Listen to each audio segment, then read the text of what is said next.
छोटे साले छोटी क्या होता है रे? गलती हो गया। अब हम समझ गए। एक साथ तुम ज्यादा शब्द नहीं कह सकते, इसलिए जाओ जाकर के मात्र एक शब्द बोलो, छोटे भैया। छोटे भैया इतना तो कह लोगे। अरे छोटे वाले, तुम्हारा पिताजी ऊंची गलेरी में बुला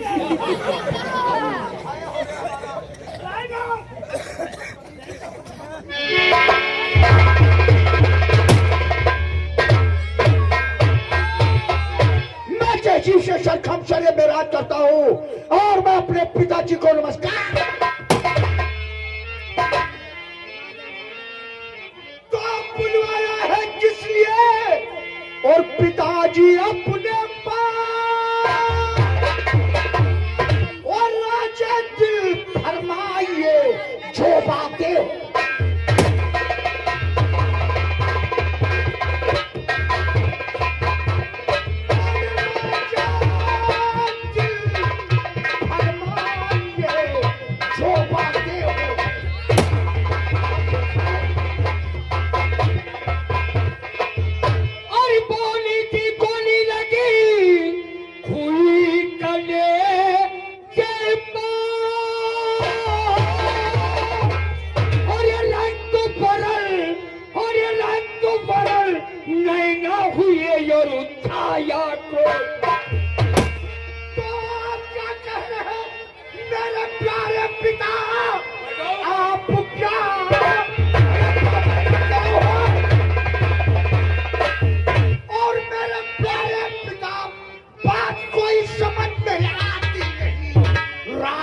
हो जो कुछ बयान सब करो, फिर सुने चैन दिल को।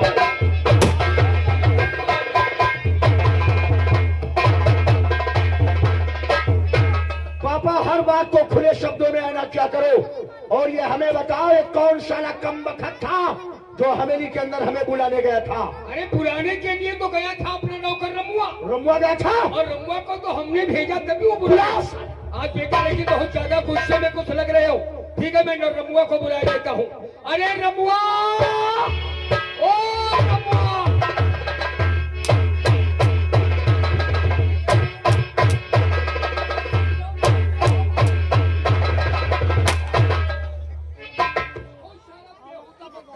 लेकिन बेटा ये तुम्हारा कौन तरीका है? आते आते नौकर को मारना शुरू कर दिया। मारने के बाद तो चलो कोई छोड़ो, राइफल उठा के उसकी तरफ फायर कर दिया। अरे कहीं नौकर मर जाता तो? मर जाने दो, कौन हमारे खानदान का साला? वो सब बात ठीक है, खानदान का नहीं तो क्या गोली मार दोगे? तो क्या हमसे इस तरीके से बातचीत करेगा क्या? लेकिन इस वक्त उसने तो कोई गलती किया नहीं। इस वक्त यहाँ नहीं किया है। फिर तुमने बुलाया, उसे मारने लगे? ये हवेली के अंदर यही बुलाने गया था। जब हमने भेजा तब वो गया, उसकी क्या गलती है? तुम्हारे कहने से गया था। हाँ, सफर से थका हुआ था, फिर सो गया। सो करके उठे, स्नान किया। स्नान करके नौकरानी ने नाश्ता लगा दिया। हम नाश्ता करने जा रहे थे, ये साला तब तक पहुंच गया। इसने जानते हो मुझसे क्या कहा? क्या कहा? कहा भाई भाई से चलो, तुम्हारे पापा ने ऊंची गड़ेरी पर याद किया। बहुत बदतमीज नौकर है, कितनी बार समझा चुके हैं। बात को सोच समझ लो, पहले उसके बाद में बोलो। खैर बेटा, नाराजगी खत्म करो। हम इसको बुला करके भी समझा देते हैं, गलती नहीं करेगा। बुलाओ। अरे रमुआ, ओ रमुआ,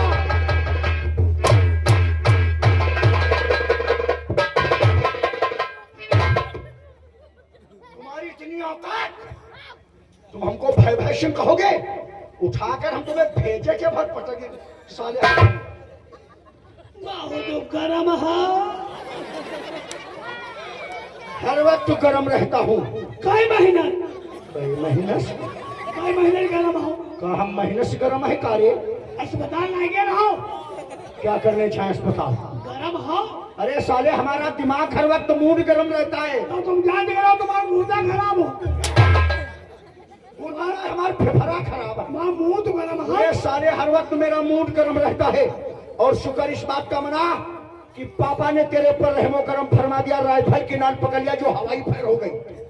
तुम बच गए हो, वरना अभी तुम खड़े नहीं, जमीन पर पड़े नजर आते।